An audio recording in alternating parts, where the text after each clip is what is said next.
Hi, I'm Chloe Martinez. Have you ever trusted someone so completely that when they stabbed you in the back, the blade went straight through your heart? My sister Brianna smiled at me during my wedding rehearsal dinner, hugged me tight, and whispered, "Tomorrow's going to be perfect." 6 hours later, she cut the power to my entire wedding venue, leaving 200 guests sitting in complete darkness. But what she didn't know was that I held the key to her perfect suburban life, and I was about to use it. Before we jump back in, tell us where you're tuning from, and if this story touches you, make sure you're subscribed, because tomorrow I've saved something extra special for you. The morning of my wedding started like a dream. Sunlight streamed through the windows of the bridal suite at Willow Creek Events Center, casting everything in that golden glow you see in magazines. My dress hung perfectly pressed against the closet door, the beading catching the light like tiny stars. 3 years of planning had led to this moment, and every detail felt flawless. Tyler had deployed to Afghanistan 8 months ago, and this wedding represented more than just our union. It was our chance to celebrate with family before he returned overseas for another tour. We'd postponed twice already due to military scheduling, and this was our window. Everyone knew how important today was. Aunt Carmen bustled around the suite, adjusting flowers and checking her catering timeline. She'd insisted on handling everything personally, from the food to coordinating with the venue staff. Carmen had been like a mother to Brianna and me since Dad passed 5 years ago. Her event planning business had grown significantly, and she'd poured her heart into making my day special. "The ceremony setup looks gorgeous," Carmen said, scrolling through photos on her phone. "The string lights we hung last night create the perfect ambiance for the outdoor ceremony, and the backup generator tested perfectly, so we're ready for anything." Brianna sat at the vanity, applying mascara with surgical precision. Her reflection caught mine in the mirror, and she smiled. "Can you believe my little sister is getting married? You look absolutely stunning, Chloe." The warmth in her voice made my chest tight with emotion. Growing up, Brianna had always been my protector, my role model. She was 4 years older, confident where I was shy, bold where I was cautious. When other kids picked on me in middle school, Brianna shut it down immediately. When I struggled with math in high school, she tutored me every night until I understood. She'd been my maid of honor, without question. "I'm so nervous," I admitted, smoothing the fabric of my robe. "What if something goes wrong?" Brianna stood and walked over, placing her hands on my shoulder. "Nothing will go wrong. I've triple-checked everything with Carmen. The weather is perfect, the vendors are all confirmed, and Tyler's family arrived safely last night. Today is going to be exactly what you dreamed of." Her confidence steadied me. Brianna worked in real estate and had developed a reputation for solving problems before they became disasters. If she said everything would be fine, I believed her. Carmen's phone buzzed and she frowned slightly as she read the message. "The florist is running 15 minutes behind, but that's not a problem. Ceremony doesn't start until 4, and we have plenty of buffer time." "See?" Brianna squeezed my shoulders. "Even the tiny hiccups are manageable." The morning flew by in a blur of hair, makeup and photograph. Our photographer Michael captured every moment with easy professionalism. Brianna helped me into my dress, her fingers gentle as she fastened each button along the back. The gown fit perfectly. The alterations, Aunt Carmen had insisted on creating the exact silhouette I'd envisioned. "You're radiant," Brianna whispered, stepping back to admire the full effect. "Tyler's going to lose his mind when he sees you." Tyler and I had met 3 years ago at a coffee shop near the university. He was studying engineering on the GI Bill, serious and focused, but with laugh lines that suggested he didn't take himself too seriously.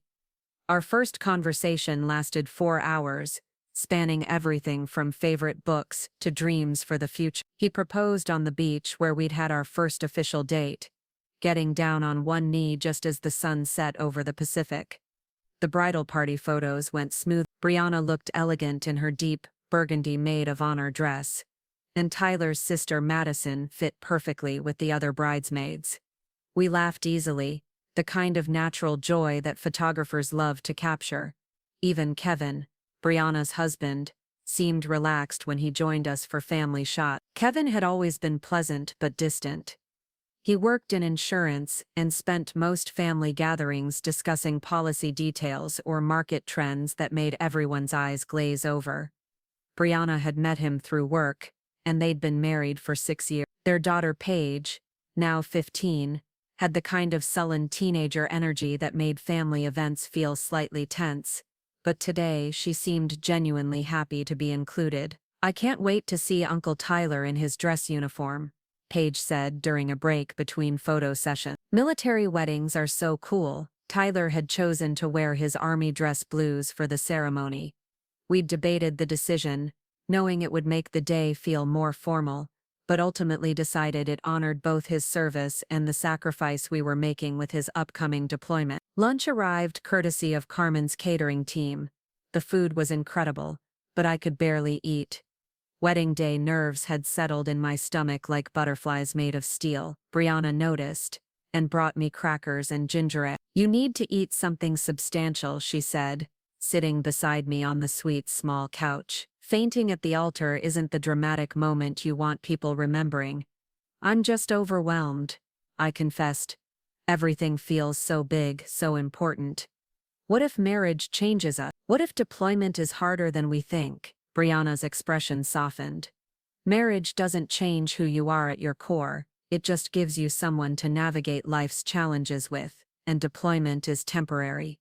What you and Tyler have built together, that's permanent." Her words carried weight because Brianna understood long-distance relationships. Kevin had traveled extensively for work during their early years together, sometimes gone for weeks at a time. They'd made it work through communication and trust. "Besides," she added with a grin, "if anyone can handle a military marriage, it's you. You're stronger than you give yourself credit for."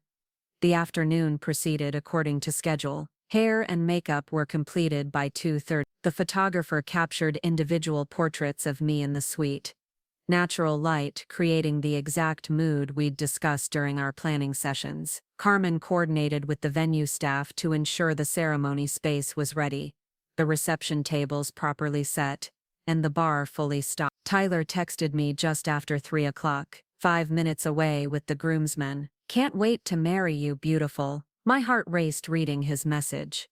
After 8 months of separation, communicating through video calls and letters, we were finally going to be together again. The wedding felt like the beginning of our real life as a married couple. Brianna helped me with my veil, adjusting it carefully to complement the intricate beadwork on my dress. "Perfect," she declared.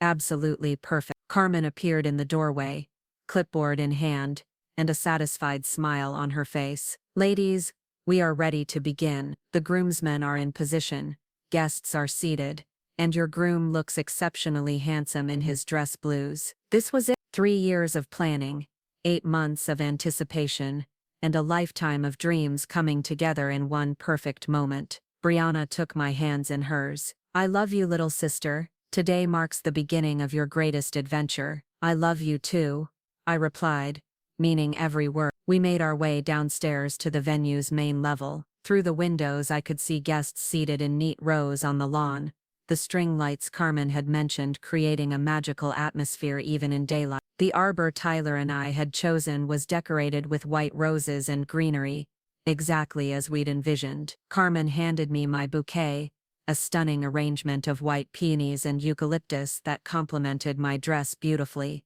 5 minutes until we begin the processional," she announced. The bridesmaids lined up according to our rehearsal order. Madison winked at me, her excitement genuine and infectious. The other girls, my college friends and cousins, chatted quietly among themselves, their voices filled with anticipation. Brianna took her place at the front of the line, bouquet in hand, radiant smile fixed in place. She looked back at me one more time. "Ready?" I nodded, though my hands were shaking slightly. Carmen opened the doors leading to the outdoor ceremony space, and I could hear the string quartet begin the processional music we'd selected months ago. One by one, the bridesmaids walked down the aisle. I watched through the doorway as they took their positions beside the arbor, each step bringing us closer to the moment I'd been dreaming about since Tyler proposed. Brianna was next.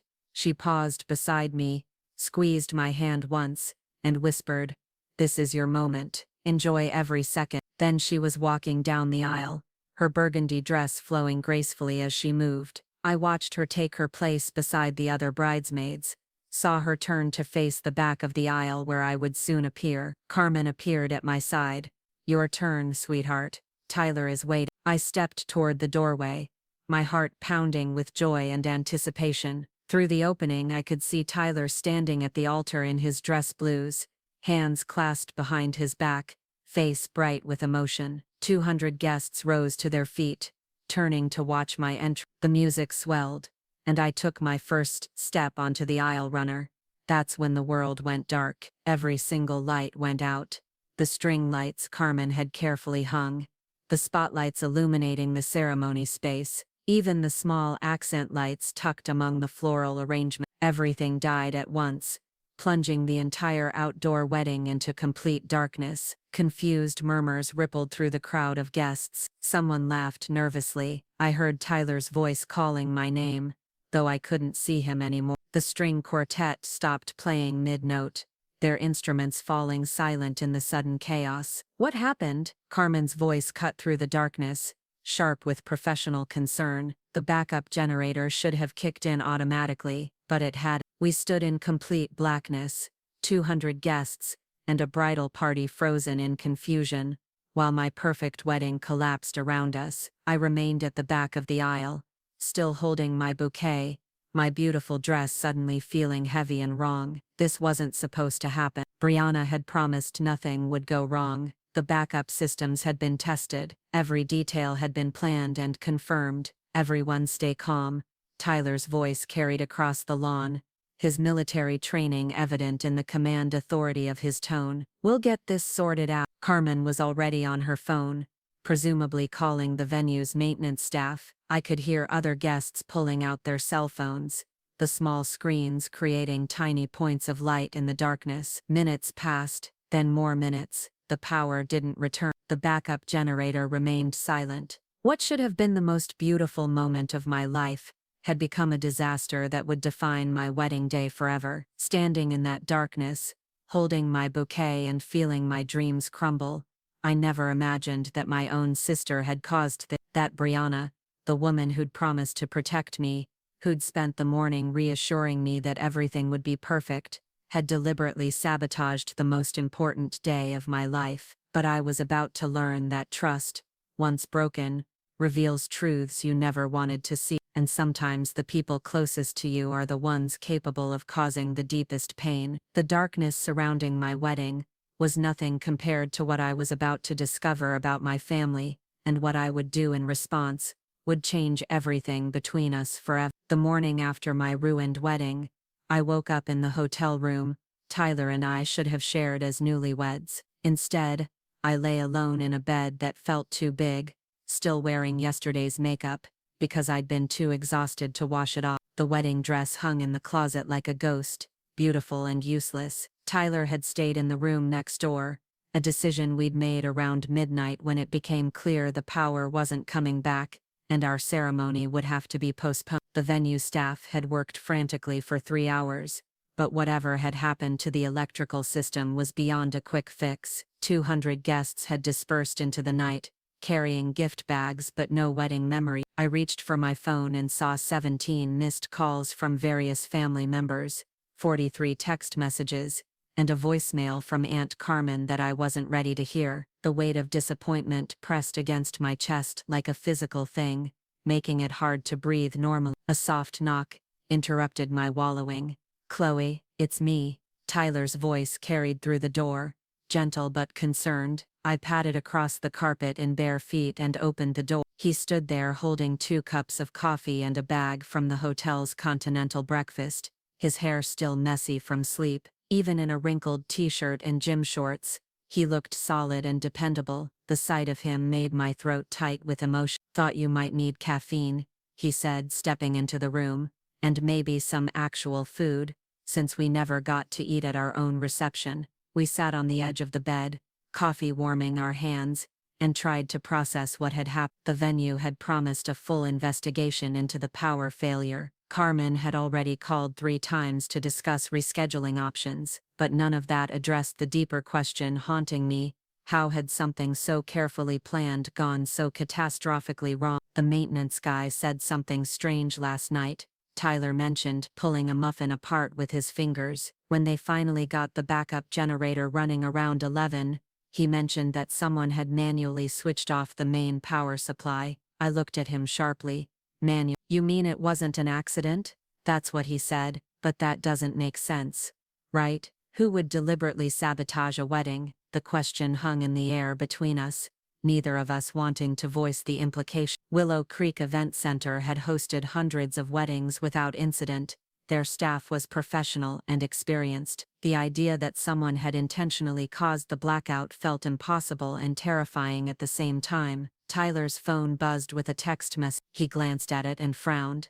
Carmen wants to meet with us this morning. She says there's something we need to discuss about last night. An hour later, we sat across from Aunt Carmen in the empty event center's main office. Morning sunlight streamed through the windows, illuminating the space where our reception should have happened. Tables still sat covered in white linens, centerpieces wilting slightly in their vases. The scene felt like visiting a crime scene. Carmen looked exhausted, her usually perfect makeup absent, and her hair pulled back in a messy ponytail. She'd been here since dawn, coordinating with insurance adjusters and venue staff to understand what had happened. I've been in the event business for 12 years, she began, her voice carrying a weight I'd never heard before. I've dealt with weather disasters, vendor emergencies, family drama, medical emergencies, but I've never seen anything like this. She pulled out a manila folder and spread several photographs across the conference table. They showed the venue's electrical panel,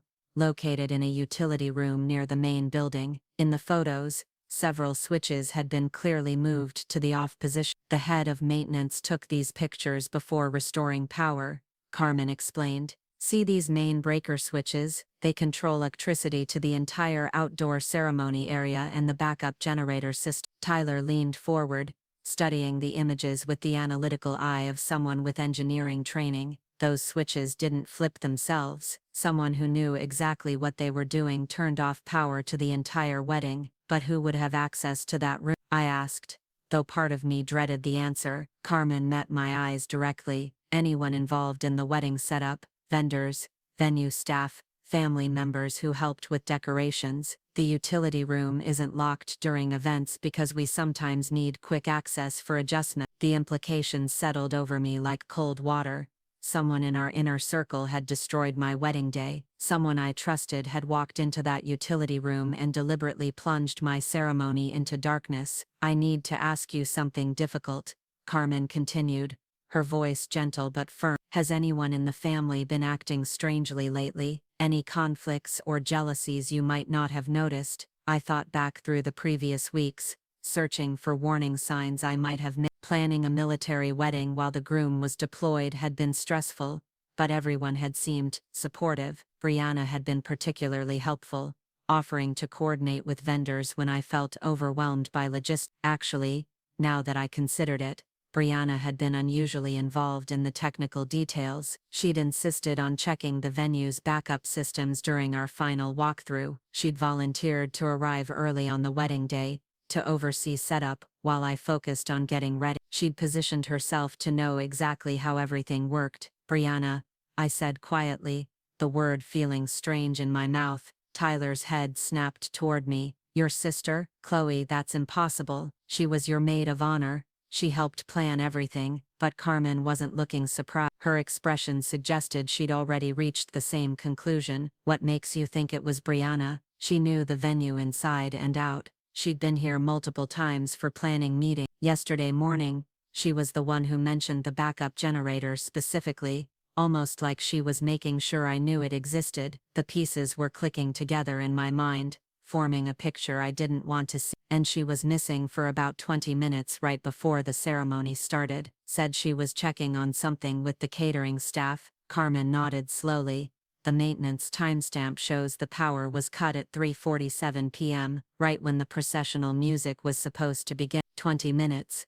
20 minutes was exactly how long Brianna had been absent. while I was getting my final touch-ups and photos. 20 minutes was plenty of time to walk to the utility room, flip the switches, and return to take her place in the bridal party. Tyler stood up and began pacing, his military bearing evident in the controlled way he moved when agitated. But why would she do something like that? What possible reason could she have? That was the question that made my chest ache. Preparing and narrating this story took us a lot of time, so if you are enjoying it, subscribe to our channel. It means a lot to us. Now back to the story. Brianna and I had been close our entire lives. She'd been genuinely excited about the wedding, involved in every detail, supportive through all the stress of planning while Tyler was deployed. The idea that she would deliberately sabotage my happiness felt incomprehensible. "I need to talk to her," I said, though the prospect filled me with dread. Carmen reached across the table and covered my hand with hers. "Before you do that, there's something else you should know. Something I discovered this morning when I was reviewing the vendor payments." She pulled out another folder, this one containing financial documents and receipts. "When your father passed away, he left a substantial inheritance. Most of it was placed in a trust that I manage, with distributions going to support family members as needed. I knew about the trust. Dad had been successful in construction, and his life insurance policy had been significant. Carmen had handled the financial details because Mom had never been comfortable managing large sums of money. Brianna has been receiving monthly distributions from the trust for the past 3 years," Carmen continued. "Initially, it was to help with Paige's school expenses and some medical bills Kevin had. But over time, the requests increased." She showed me a ledger of payment. Brianna had been receiving $4,000 every month for the past 18 months. The stated reasons varied: home repairs, medical expenses, car payments, educational costs for Paige. $4,000 a month. I stared at the numbers, calculating quickly. That's almost $50,000 a year. The trust was designed to help family members through temporary difficulties, Carmen explained. But these payments have become permanent income for Brianna and Kevin. Without them, they couldn't afford their mortgage payment. Tyler stopped pacing and returned to the table. "You're saying Brianna is financially dependent on family money?" "More than dependent. According to the documentation she provided, their monthly expenses exceed Kevin's income by almost $3,000. They've built a lifestyle that requires constant family financial support." The revelation hit me like a physical blow.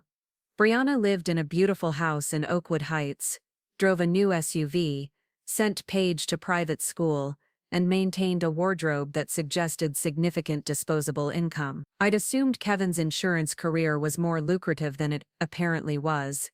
"But what does this have to do with my wedding?" I asked, though pieces were starting to connect in uncomfortable ways. Carmen hesitated, clearly reluctant to share what came next. "Your wedding costs were substantial. The venue, catering, flowers, photography, music. The expenses totaled nearly $30,000. Dad's life insurance was supposed to cover major life events for both Brianna and me," I said, remembering conversations we'd had after the funeral. "College, weddings, emergency situation." "Yes, but Brianna's ongoing monthly distributions have significantly reduced the trust's principal. To pay for your wedding expenses, I had to liquidate some investments and adjust the trust structure." The truth was becoming clear, and it made me feel sick. "You had to reduce her monthly payments." Carmen nodded. "Starting next month, the trust can only afford to distribute $1,500 monthly instead of $4,000. I informed all the beneficiaries last week." Silence filled the conference room as the implications set. Brianna had sabotaged my wedding because paying for it threatened her financial security. She'd chosen her mortgage payments over my happiness, her lifestyle over my marriage to Tyler. "She destroyed your wedding day to punish you for costing her money," Tyler said, his voice flat with disbelief. "Her own sister." The betrayal felt deeper than anything I'd ever experienced. This wasn't a momentary lapse in judgment or a family argument that got out of hand. Brianna had planned this destruction carefully, deliberately, while pretending to support me. She'd helped me get dressed, assured me everything would be perfect, and then walked calmly to destroy it all. Carmen gathered the documents back into their folders. I wanted you to understand the full situation before you confronted her. This isn't just about the wedding. It's about money, lifestyle, and the choices she's made. I felt hollow, like someone had scooped out everything inside me and left only empty space. The sister I'd trusted, admired, and loved had betrayed me in the cruelest possible way, and she'd done it for money. Tyler's hand found mine, warm and steady. "What do you want to do?" The question hung in the air, weighted with possibilities I wasn't ready to consider. Part of me wanted to drive straight to Brianna's house and demand explanation. Part of me wanted to pretend this conversation had never happened, to preserve some small piece of the relationship we'd shared. But a growing part of me, a part I didn't recognize, wanted something else entirely. Brianna had used family money against me, had destroyed my wedding to protect her financial interests. She'd calculated that keeping her monthly payments was worth more than my happiness. Maybe it was time she learned what financial consequences actually felt like. "I need to think," I said finally. "I need to understand exactly what power I have in this situation." Carmen's expression shifted slightly, becoming more businesslike. "As your father's daughter and Tyler's wife, you have significant influence over trust distribution. The original documents give you input on how funds are allocated, especially for major life events. Meaning you could request that Brianna's monthly distributions be suspended entirely, or restructured to require specific justifications for each payment. The trust was meant to help family members through temporary difficulties, not fund permanent lifestyle choices." Tyler squeezed my hand gently. "Whatever you decide, I'll support you. But remember, she made her choice when she walked into that utility room." He was right. Brianna had chosen her actions, and now I had to choose mine. She'd taught me that family loyalty had limits, that blood relationships didn't guarantee protection from betrayal. Now she was about to learn that lesson herself. I stood up, feeling something hard and determined settling in my chest. "Carmen, I want to see all the documentation about Brianna's financial situation. Bank statements, mortgage information, payment histories, everything." "Chloe," Carmen said carefully, "what are you thinking?" "I'm thinking that if Brianna can destroy my wedding over money, maybe it's time she discovered what losing that money actually feels like." The words surprised me as I spoke them, but they felt right. Brianna had shown me that our relationship was transactional, that her financial security mattered more than my happiness. Now I was going to teach her about the true cost of her choices. Tyler and Carmen exchanged a look, but neither tried to dissuade me. Perhaps they understood that some betrayals require consequences that match their severity. As we left the event center, I found myself thinking about power and family and the way money revealed people's true priorities. Brianna had wielded financial dependency as a weapon against my happiness. Now I was going to show her what it felt like to be on the receiving end of that weapon. The game she'd started with my ruined wedding was far from over. In fact, it was just beginning. 3 days passed before I called Brianna. 3 days of researching trust law, reviewing financial documents, and planning my approach with the methodical precision Tyler had taught me from his military background. When I finally dialed her number, my voice was steady and my intentions were clear. "Chloe, sweetheart," Brianna's voice came through the phone, dripping with false sympathy. "I've been so worried about you. How are you holding up after the disaster?" The word disaster coming from her lips made my jaw clench. She was the disaster. She was the architect of my destroyed wedding day, and she had the audacity to call and express concern. "I'm fine," I replied, keeping my tone neutral. "Actually, I was wondering if you could meet me for coffee this afternoon. There are some things about the wedding I'd like to discuss." A brief pause. I could practically hear her calculating, trying to determine if I suspected anything. "Of course, honey. I've been wanting to talk to you too. The whole thing was just so awful and unexpected." We arranged to meet at Riverside Cafe, a small coffee shop downtown that had been our usual spot for sister conversations over the years. The irony wasn't lost on me that I was choosing the same location where she'd helped me plan my wedding to confront her about destroying it. I arrived 15 minutes early and chose a corner table where we could talk privately. The afternoon crowd was light, mostly students from the community college studying over laptops and elderly couples sharing pastries. I ordered black coffee and sat with my hands folded, watching the door. Brianna entered exactly on time,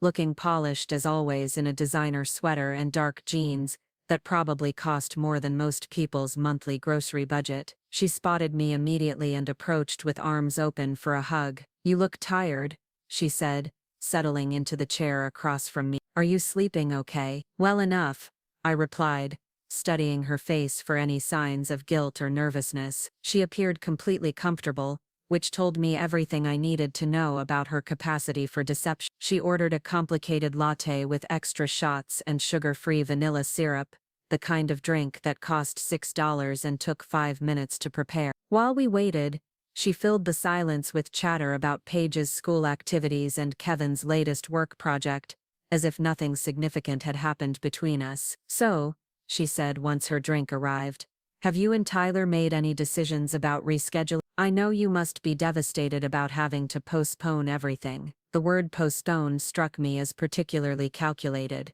Not cancel or reschedule after the sabotage, just postpone, like the power failure had been an act of nature rather than deliberate sabotage. "Actually, that's what I wanted to talk to you about," I said, pulling out my phone. The venue completed their investigation into what caused the power failure. For just a moment, her composed expression flickered. A tiny muscle near her left eye twitched, and her fingers tightened slightly around her coffee cup. Then the mask slipped back into place. "Oh? What did they find?" I showed her the photographs Carmen had given me, the ones showing the electrical panel with switches clearly moved to the off position. Someone manually shut off power to the entire ceremony area.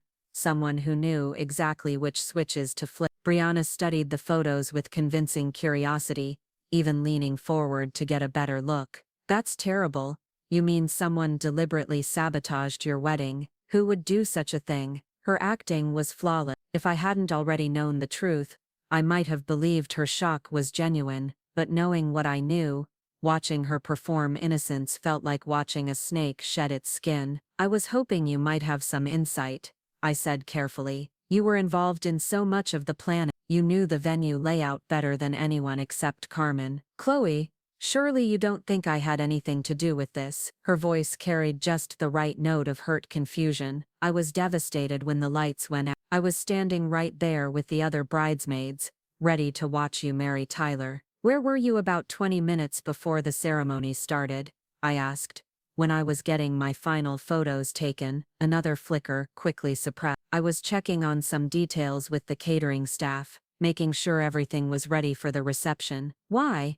"The power was cut at 3:47 p.m., right when the processional music was supposed to begin. During those 20 minutes you were away from the bridal suite." Brianna set down her coffee cup with deliberate precision. When she looked at me, her expression had shifted from hurt to something harder. "Are you actually accusing me of sabotaging your wedding? Your own sister?" "I'm asking questions about timing and opportunity," I replied evenly. "The venue has security cameras. You know, they're reviewing footage from yesterday afternoon." That was a lie. The venue didn't have cameras covering the utility area, but I wanted to see how she'd react to the possibility of being caught on film. Her face went pale beneath her carefully applied makeup. "Chloe, this is ridiculous. Why would I possibly want to ruin your wedding day?" "That's an interesting question," I said, pulling out the folder of financial documents Carmen had prepared. "Maybe it has something to do with money." I spread the trust payment records across the small table, showing her monthly distributions going back 3 years. Brianna's eyes went wide as she recognized the documents, and for the first time since I'd known her, she looked genuinely afraid. "Where did you get those?" "Carmen provided them as part of the trust administration review. Very interesting reading. $4,000 every month for the past 18 months. That's a substantial amount of family support." Brianna's hands had started to shake slightly. She clasped them together in her lap, trying to maintain composure. "That money was for legitimate family expenses. Medical bills, Paige's school, home repairs, $48,000 a year in legitimate expenses," I said, letting the number hang in the air between us. "That's more than many families' entire household income. You don't understand our financial situation," she said, her voice rising slightly. Kevin's job isn't as stable as it seems. We've had unexpected costs, like the mortgage on a house in Oakwood Heights that costs more than you can afford. Her mouth opened and closed without sound. I'd hit the target exactly. Carmen explained how the trust works. I continued. Dad's inheritance was meant to help family members through temporary difficulty, but you've turned it into permanent income to fund a lifestyle you couldn't otherwise maintain. Brianna's mask was cracking completely now. Anger flashed in her eyes, the same look she'd worn as a child when caught in lies. So what if I have? That money was always meant for both of us. Dad would have wanted his daughters taken care of. Dad would have wanted his daughters to take care of each other. I shot back. He wouldn't have wanted one daughter to destroy the other's wedding day to protect her monthly allowance. I didn't destroy anything. The words came out louder than she'd intended, drawing glances from other customers. She lowered her voice, leaning across the table. The power failure was an accident.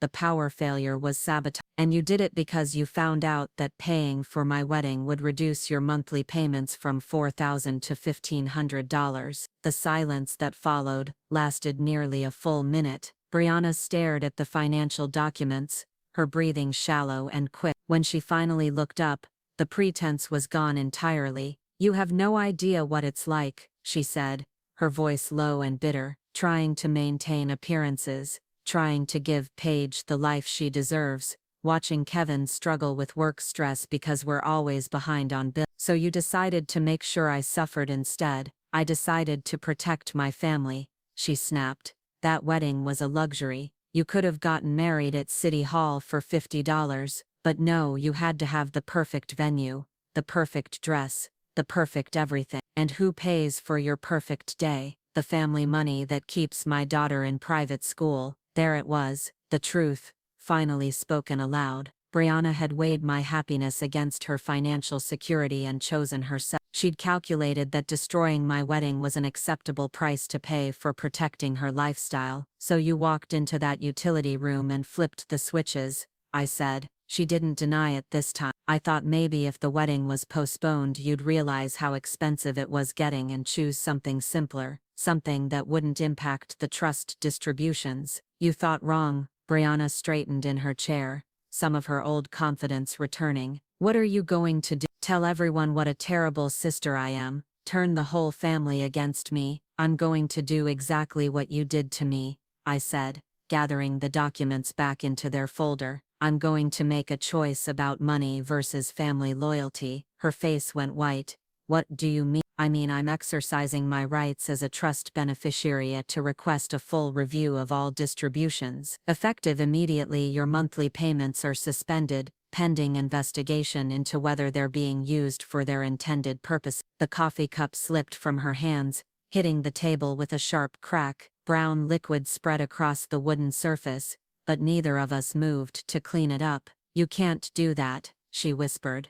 Actually, I can. Carmen explained the trust documents very thoroughly. Any beneficiary can request suspension of payments if they believe funds are being misused or if circumstances have changed significantly. Chloe, please, without those payments we'll lose the house. Paige will have to change school. Kevin's been talking about bankruptcy if our situation doesn't improve. The desperation in her voice should have moved me. A week ago it would have broken my heart to see my sister so afraid, but sitting there watching her panic about losing the financial security she'd destroyed my wedding to protect, I felt nothing but cold satisfaction. You should have thought about that before you sabotaged my marriage. It was just one day, she said, tears starting to form in her eyes. One day that you could reschedule, but this affects my entire life, my daughter's future. One day that I spent 3 years planning. One day that was supposed to be the most important of my life. One day you stole from me because you cared more about money than my happiness. I stood up, leaving her sitting there with spilled coffee and the wreckage of her carefully constructed facade. The trust review will take approximately 6 weeks. During that time, you'll need to find other ways to cover your expenses. Chloe, wait. She grabbed my wrist as I started to leave. We can work this out. I can make it up to you. We can reschedule the wedding, and I'll help pay for it. With what money? I asked, pulling my arm free. You just told me you can't afford your current lifestyle without family subsidies. She had no answer for that. Because there was no answer. Brianna had built her entire adult life on financial support she couldn't maintain without continued family assistance.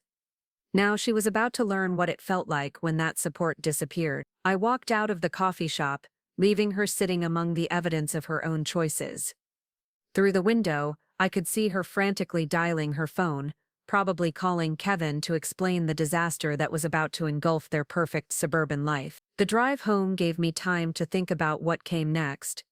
Suspending Brianna's payments was just the beginning. Carmen had explained that as a trust beneficiary, I had the right to request detailed financial records, bank statements, and documentation of how family money had been spent over the past 3 years. When I reached my apartment, I found Tyler waiting with takeout containers and a bottle of wine. He took one look at my face and pulled me into a hug that felt like coming home after a long, difficult journey. "How did it go?" he asked. She confessed. I sat against his shoulder, not directly, but she admitted to everything. And now she's about to find out what real consequences feel like. We spent the evening going through the trust documentation Carmen had provided, mapping out exactly how much money Brianna had received and what financial obligations she'd created based on that income. The picture that emerged was worse than I'd expected. Brianna and Kevin had leveraged their monthly trust payments to qualify for a mortgage they couldn't otherwise afford. They'd taken out credit cards and personal loans based on the guaranteed income stream. Paige's private school tuition was paid annually in advance, funded entirely by family money. Without the monthly distributions, their financial house of cards would collapse within weeks. "Are you sure you want to do this?" Tyler asked as we reviewed bank statements showing Kevin's actual salary versus their monthly expenses.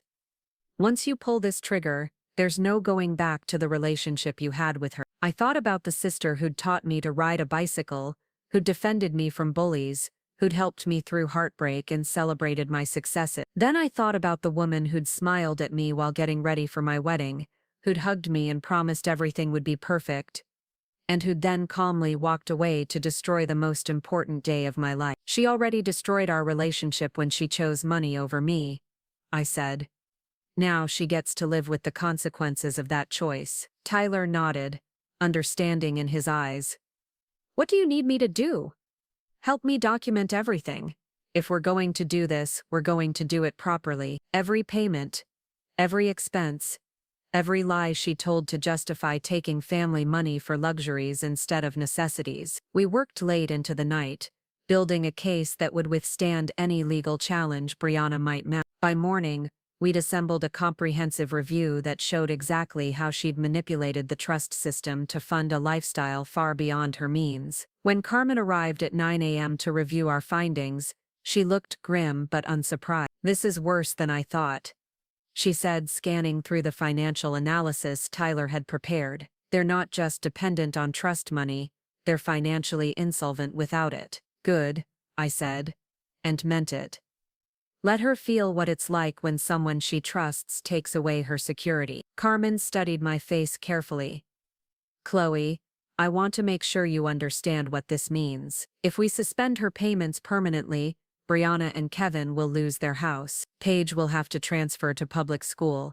Their credit will be destroyed." "She understood what it meant when she destroyed my wedding," I replied. "She made her choice. Now I'm making mine." The phone calls started that afternoon. First Kevin, then Brianna, then Mom, all trying to convince me to reconsider. I let them go to voicemail, not ready to hear their justifications and pleas. By evening, the calls had escalated to threats. Kevin left a message promising legal action if I continued to interfere with trust distribution. Brianna left 3 increasingly desperate voicemails, alternating between apologies and accusations. But the call that surprised me came just before midnight. It was from Paige, Brianna's 15-year-old daughter. "Aunt Chloe," her young voice was small and frightened. "Mom's been crying all day, and Dad keeps yelling about lawyers and money. Did something happen? Is our family okay?" My heart clenched, hearing the fear in her voice. Paige was innocent in all this. a teenager who'd done nothing wrong but was about to suffer the consequences of her mother's choices. "Things are complicated right now, sweetie," I said gently. "But whatever happens between the adults, you'll be okay." Mom said, "You might make us lose our house." She said, "You hate us now." The manipulation in that statement made my anger flare fresh. Even now, Brianna was using her own daughter as an emotional weapon, trying to make me feel guilty for holding her accountable.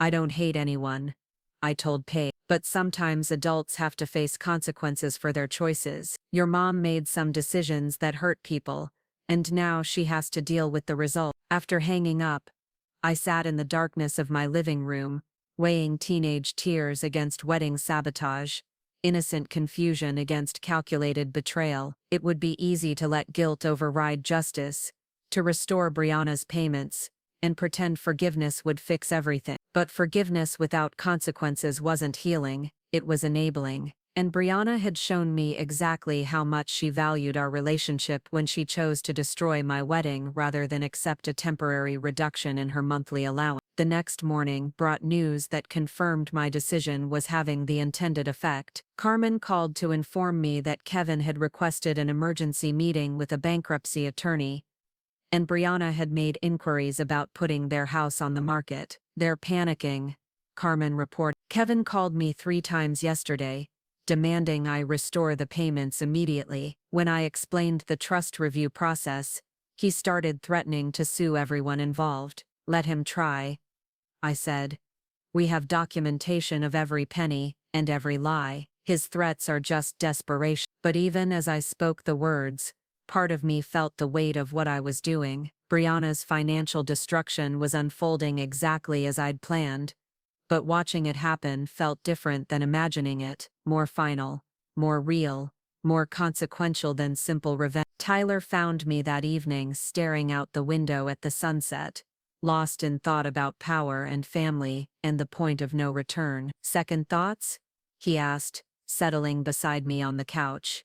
"No," I said, and realized I meant it. But I'm starting to understand why she was so desperate to protect her lifestyle. Losing everything is terrifying, even when you deserve it. "She had choices at every step," Tyler reminded me. "She could have talked to you about her financial concerns instead of sabotaging your wedding. She could have apologized and tried to make amends instead of lying about it. She could have accepted responsibility instead of blaming you for the consequences." He was right. At every decision point, Brianna had chosen selfishness over honesty, manipulation over responsibility. She'd created this situation through a series of calculated choices designed to benefit herself at my expense. Now she was learning that choices have consequences, and consequences don't disappear just because you regret making them. The war she'd started with my ruined wedding was far from over. In fact, the most devastating battles were still to come. 2 weeks after I suspended Brianna's trust payments,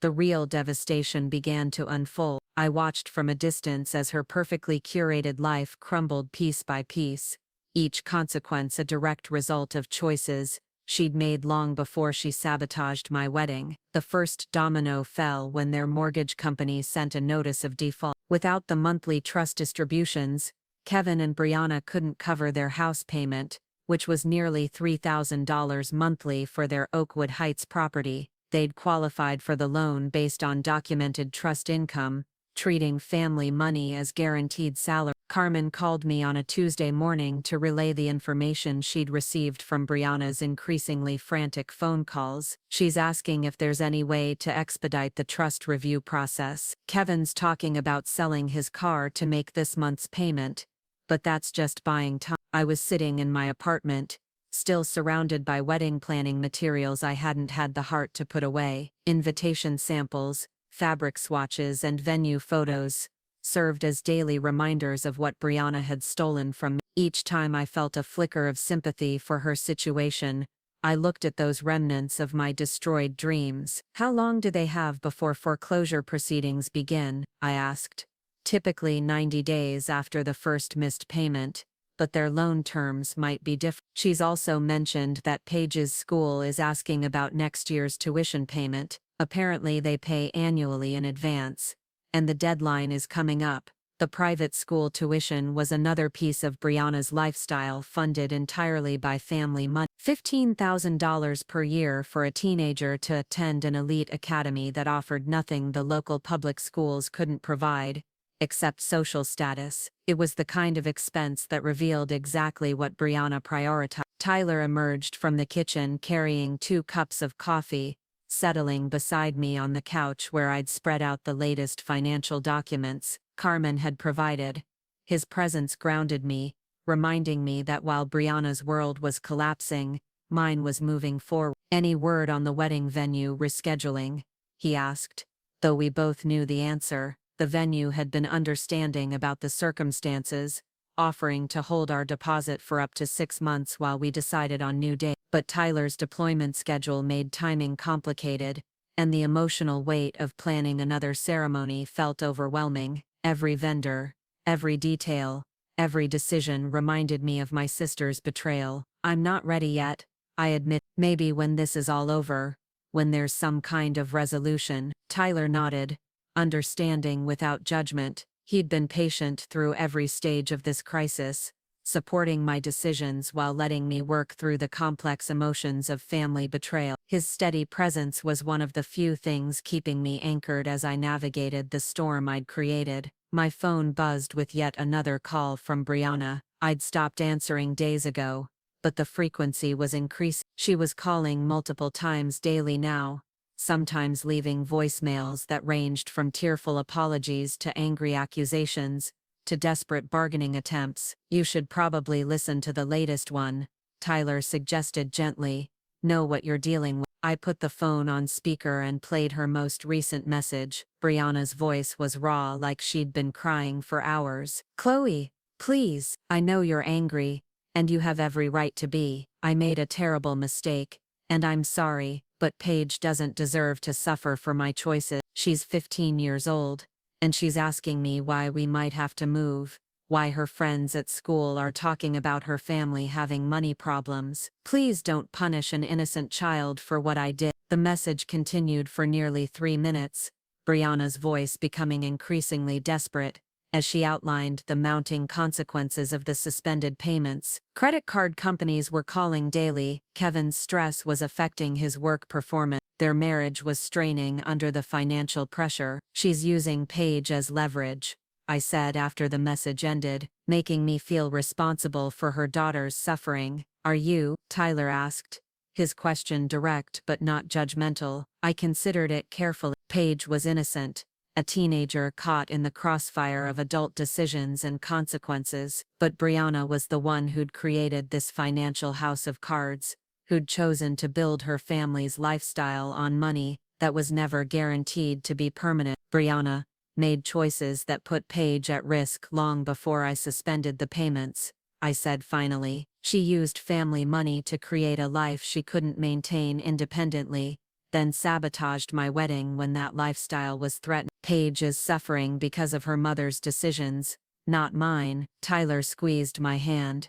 That doesn't make it easier to watch. He was right. Knowing that I wasn't responsible for Paige's situation didn't eliminate the guilt I felt about her confusion and fear. But giving in to that guilt would mean rewarding Brianna's manipulation, teaching her that threatening her daughter's well-being was an effective way to escape consequences. The next development came from an unexpected source. Mom called that afternoon, her voice tight with anxiety and barely controlled anger. "Chloe, what exactly is going on between you and your sister? She's telling me you've cut off her trust payments over some kind of wedding dispute." I'd been dreading this conversation. Mom had always been protective of family harmony, preferring to smooth over conflicts rather than address their underlying causes. She'd struggled with financial matters since Dad's death, relying on Carmen to manage the trust details she found overwhelming. "It's not a dispute. Brianna sabotaged my wedding by cutting the power to the entire venue. She destroyed the most important day of my life to protect her monthly allowance." Silence on the other end of the line. I could practically hear Mom processing this information, trying to reconcile the Brianna she knew with the actions I was describing. "Honey, That seems like a very serious accusation. Are you certain she was responsible? I explained the evidence, the timing, the financial motive, and Brianna's eventual admission of guilt. Mom listened without interrupting, though I could hear her sharp intake of breath when I described the deliberate nature of the sabotage. Even if that's true, Mom said finally, cutting off her trust payments, seems like an extreme response. She has a family to support, a mortgage to pay, Paige's education is at stake, and my marriage was at stake when she flipped those switches. I replied. She made a choice to prioritize her financial security over my happiness. Now she gets to live with the consequences. But she's your sister, Chloe. Family forgives each other. Family works through problems together. The words stung because they echoed my own internal conflict. Part of me wanted to forgive, to restore the payments, and pretend this had never happened. But forgiveness without accountability wasn't healing. It was enabling someone to hurt you again. Brianna stopped treating me like family when she decided money was more important than my wedding day. I said, I'm treating her exactly how she treated me, as someone whose security and happiness don't matter. Mom's voice became sharper. So you're going to destroy her life over one mistake? One mistake? The words came out harsher than I'd intended. Mom! She spent weeks planning this destruction. She knew every detail of the venue's electrical system. She calculated exactly when to cut the power for maximum impact. This wasn't a moment of poor judgment. It was premeditated sabotage. Another silence, this one longer and heavier. What do you want me to do? Mom asked finally. I want you to understand why this happened, and support the consequences she's facing. Brianna needs to learn that actions have results, that she can't manipulate and betray people without facing accountability. And if she loses her house, if Paige has to change schools, if their marriage doesn't survive the financial stress, then she should have thought about those possibilities before she sabotaged my wedding. The conversation ended without resolution, leaving me feeling drained and isolated. Mom's reaction was predictable but still disappointing. She was already working to protect Brianna from consequences, to preserve family peace at the expense of justice. That evening brought news that Brianna's situation was deteriorating faster than even I had anticipated. Carmen called with an update that sent chills down my spine. Kevin went to the bank today to try to renegotiate their mortgage terms, she reported. They denied the request and accelerated the foreclosure timeline. Apparently, they discovered that Kevin misrepresented his income on the original application by including trust payments as guaranteed salary. Meaning they're looking at potential fraud charges on top of foreclosure. Kevin could face criminal liability for loan application misrepresentation. The weight of that information settled over me like cold water. I'd intended to teach Brianna about consequences, but I hadn't considered that those consequences might extend to criminal charges for Kevin. The situation was spiraling beyond my control into territory I hadn't anticipated. Tyler found me pacing in the kitchen an hour later, my mind racing through implications and possibilities I didn't want to consider. Carmen told you about Kevin's legal troubles, he guessed. I nodded, unable to speak around the tightness in my throat.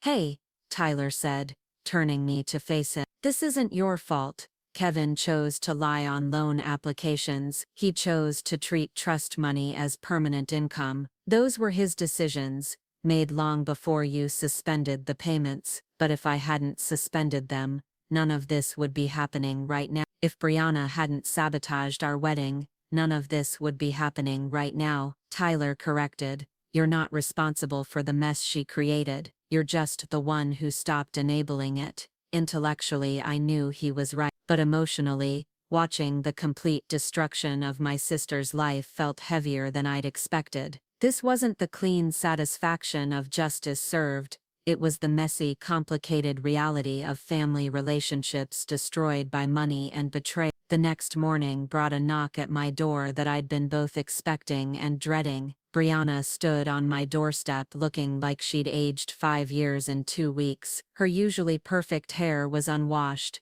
her makeup non-existent, her clothes wrinkled like she'd slept in them. We need to talk, she said, without preamble. I considered refusing, sending her away without conversation, but looking at her disheveled appearance, I realized she was beyond the point of manipulation or performance. This was desperation in its rawest form. 5 minutes, I said, stepping aside to let her enter. She walked into my living room and immediately spotted the wedding planning materials still scattered across my coffee table. Her face crumpled when she saw the venue photos, the images of what should have been our perfect day. "I'm sorry," she said, the words barely audible. "I'm so sorry, Chloe.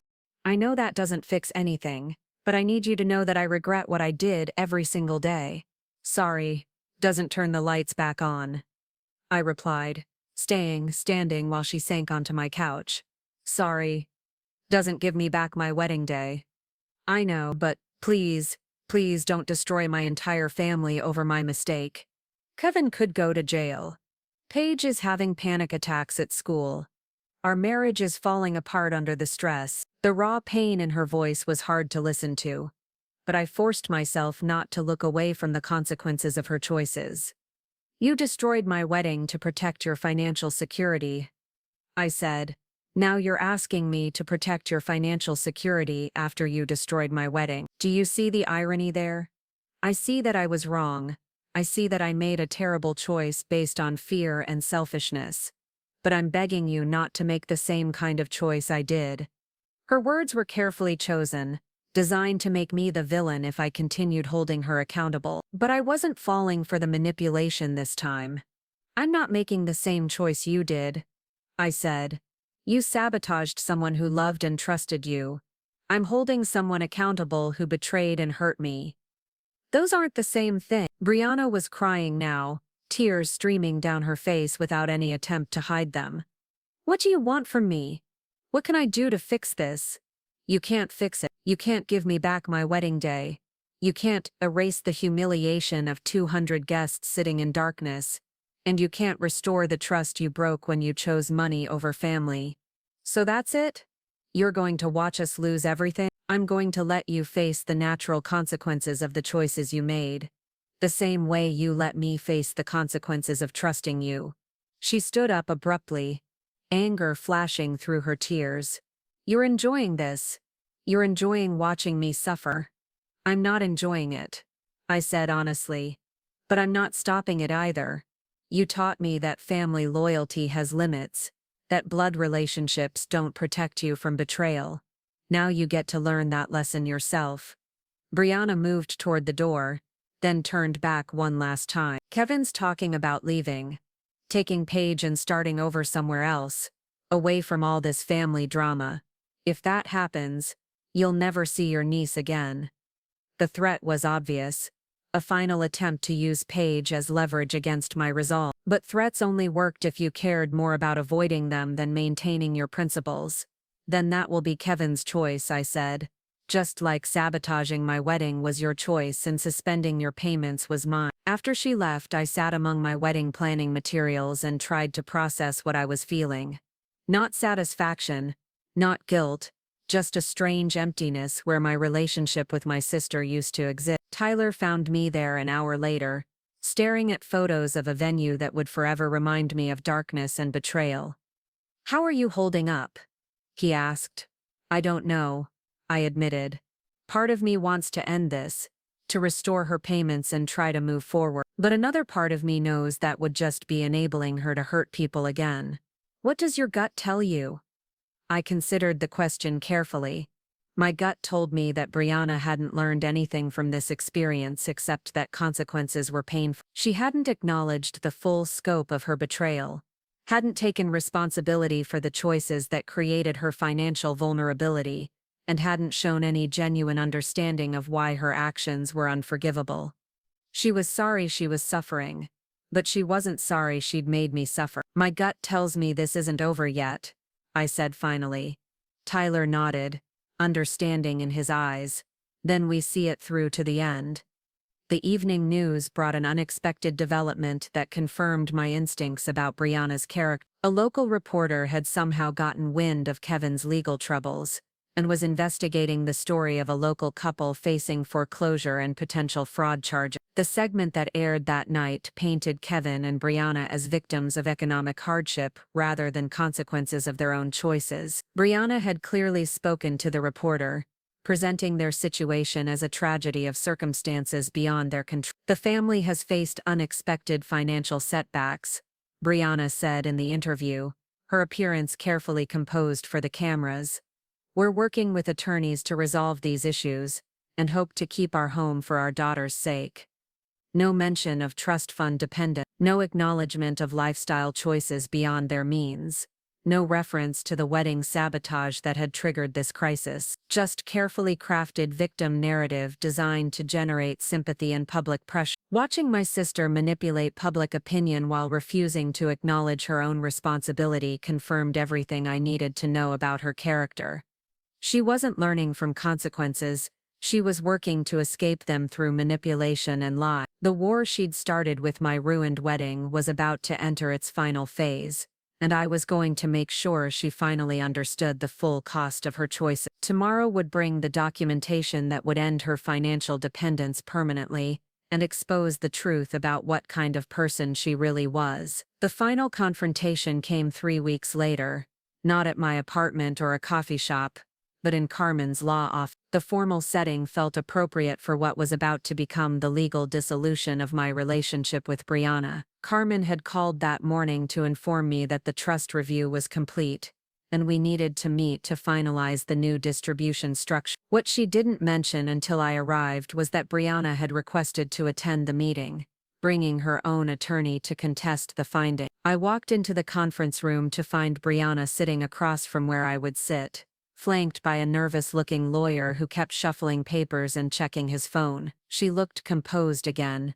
her appearance carefully managed for this final appeal. Her hair was styled, her makeup applied with precision, her clothing chosen to project competence and respectability. But I could see the cracks beneath the surface, the slight tremor in her hands when she thought no one was looking, the way her jaw clenched when she saw me enter, the calculated desperation hidden behind her professional facade. Carmen entered behind me carrying a thick folder that I knew contained 3 years of financial documentation, bank statements, and evidence of how Brianna had systematically abused the trust's intended purpose. "Thank you both for coming," Carmen began, settling at the head of the conference table. "Before we review the findings, I want to establish that this meeting is being recorded and transcribed for legal purposes." Brianna's attorney, a young man named David Richardson, who looked like he'd rather be anywhere else, cleared his throat.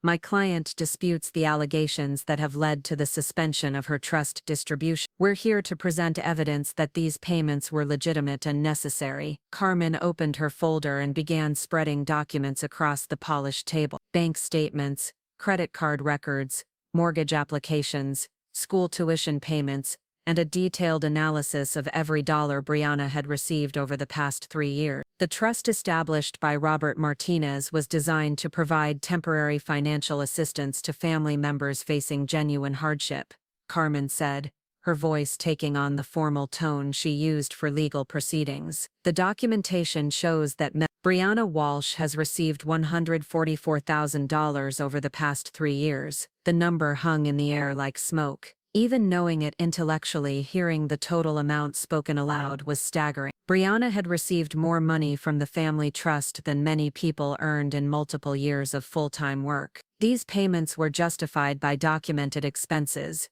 Richardson said, pulling out his own stack of paper. "Medical bills, educational costs, home repairs, and other legitimate family needs." Carmen nodded politely.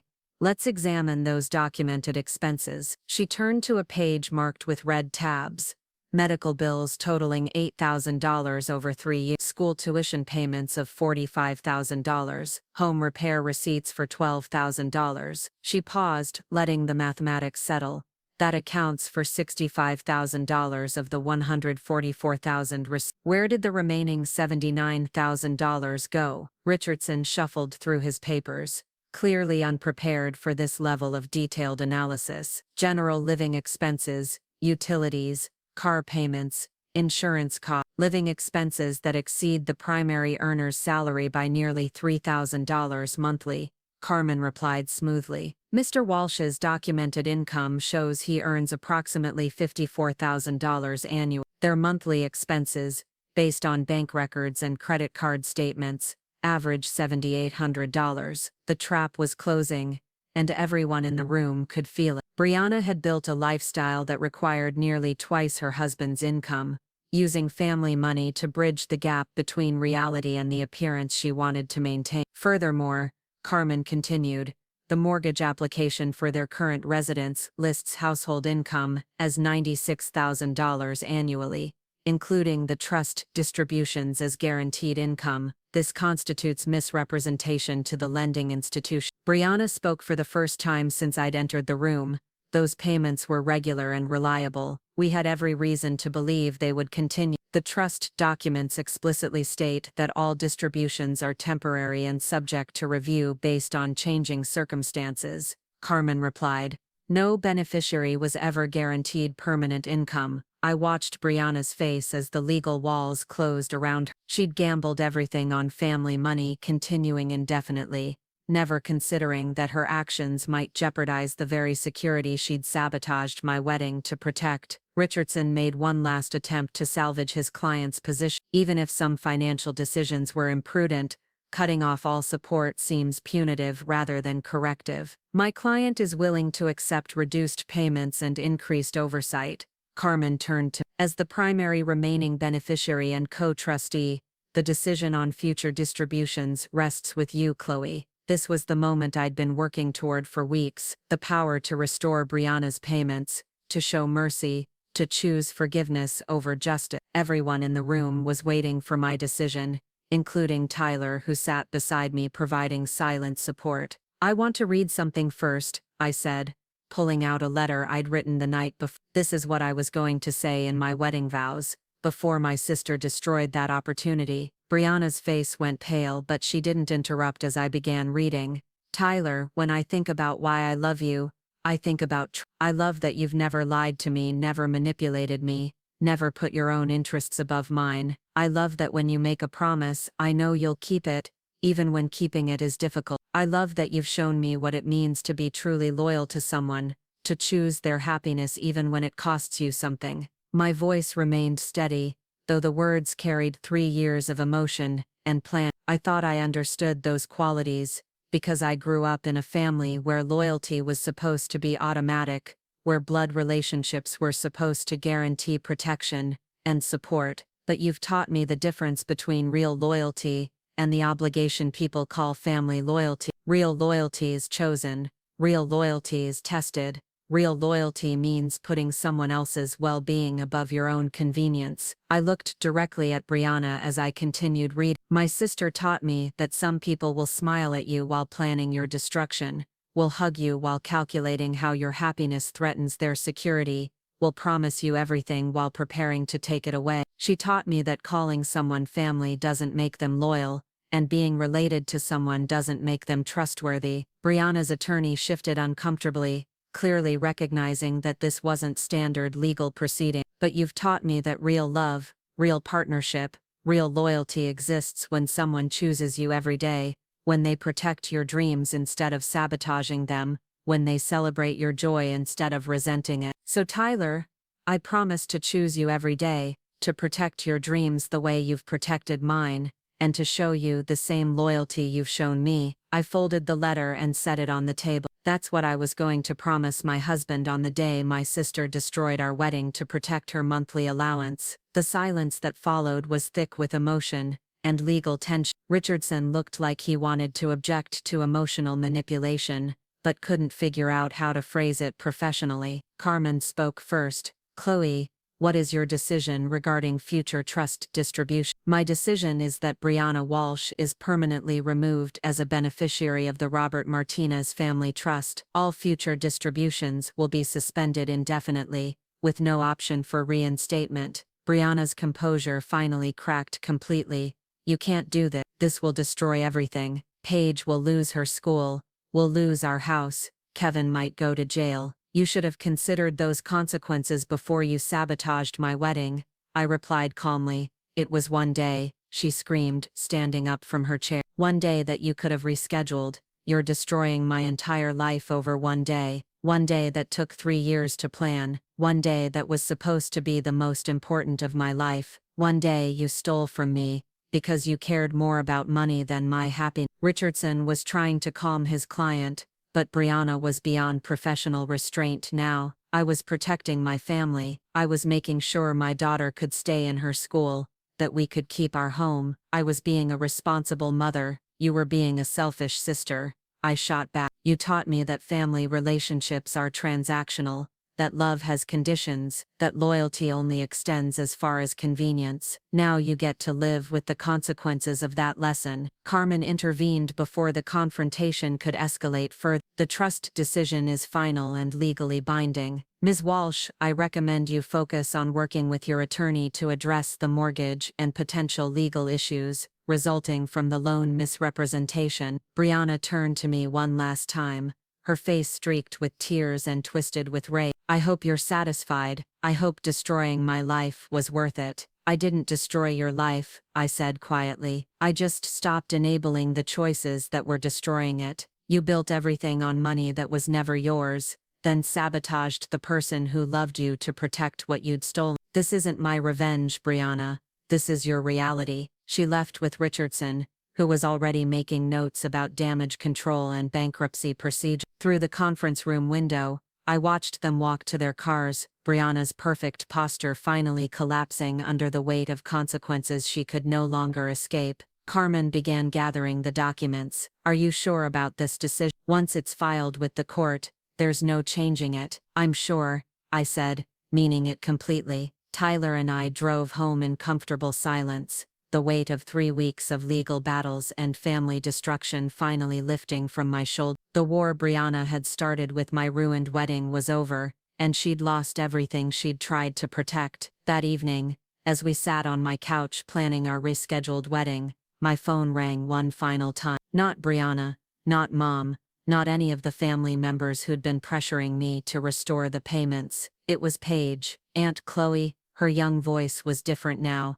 older somehow. I wanted to call before we move away. Move away? Dad got a job in Phoenix. Mom says we can't afford to live here anymore, and Dad's lawyer thinks it's better if we start over somewhere else. We're leaving next week. The finality of it hit me unexpectedly. Whatever relationship I might have had with my niece was ending, another casualty of the choices Brianna had made. Paige, I want you to know that what happened between your mom and me wasn't about you. You didn't do anything wrong. I know, she said quietly. Mom tried to blame you for everything, but I heard her talking to Dad about what she did to your wedding. I'm sorry she did that. The apology from a 15-year-old who bore no responsibility for any of this nearly broke my composure. I'm sorry too, sweetheart. Sorry that adult choices affected your life. Will you still be my aunt, even if we live far away? The question hung between us, loaded with implications about family and forgiveness, and the possibility of relationships beyond the wreckage of betrayal. Always, I said, meaning it. When you're 18, when you're making your own choices about who you want in your life, I'll be. After we hung up, Tyler found me crying for the first time since this whole ordeal began. Not tears of guilt or regret, but tears of loss for the relationships that couldn't be saved and the innocence that had been damaged by adult selfishness. You did the right thing, he said, holding me while I grieved for the family I'd lost. I know, but that doesn't make it easy. 6 months later, Tyler and I were married in a small ceremony at Riverside Park, surrounded by friends who'd supported us through the chaos and family members who'd chosen our side when forced to pick. Carmen officiated, having gotten ordained online specifically for our wedding. The ceremony was nothing like what I'd originally planned. No string lights, no elaborate florals, no reception hall filled with 200 guests, just the people who mattered most, vows, spoken under an oak tree, and the knowledge that everyone present had chosen to be there. As Tyler slipped the ring onto my finger, I thought about trust and loyalty, and the difference between the family you're born into and the family you choose. Brianna had taught me that blood relationships could be conditional, that love could have limits, that some people would smile while stabbing you in the back. But Tyler had taught me that real partnership meant choosing each other every day, protecting each other's dreams, and building something together based on honesty instead of obligation. When we kissed as husband and wife, the applause that followed came from people who'd earned their place in our lives through loyalty and support, not perfect people, not people without flaws, but people who'd proven that love was about choice, not genetic. Later at our reception in Carmen's backyard, someone asked if I ever regretted the decision to cut off Brianna's trust payments. I regret that it was necessary, I said honestly, but I don't regret holding someone accountable for their choice. Tyler squeezed my hand under the table,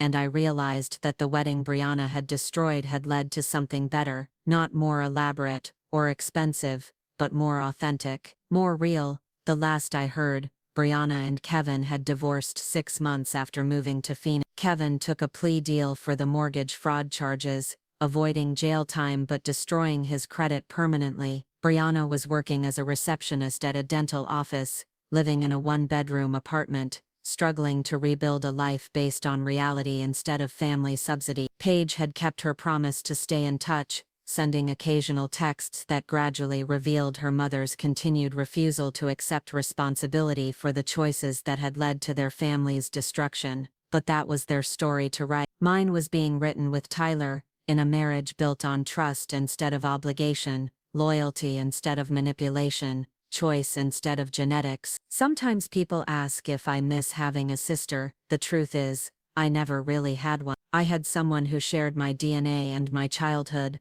someone who knew how to perform sisterhood when it served her purposes, but a real sister wouldn't have sabotaged the most important day of my life to protect her bank account. A real sister would have celebrated my happiness instead of resenting the cost of it. I didn't lose a sister when I cut off Brianna's trust payments. I simply stopped pretending that our relationship was something it had never actually been. And in the space left by that pretense, I built something real with someone who chose to love me every day, who protected my dreams instead of sabotaging them, who showed me what family actually means when it's based on choice instead of obligation. Brianna had taught me that family loyalty had limits. Tyler taught me that real love didn't, and that, more than any revenge, was the greatest victory of all. Up next, you've got 2 more standout stories right on your screen. If this one hit the mark, you won't want to pass these up. Just click and check them out.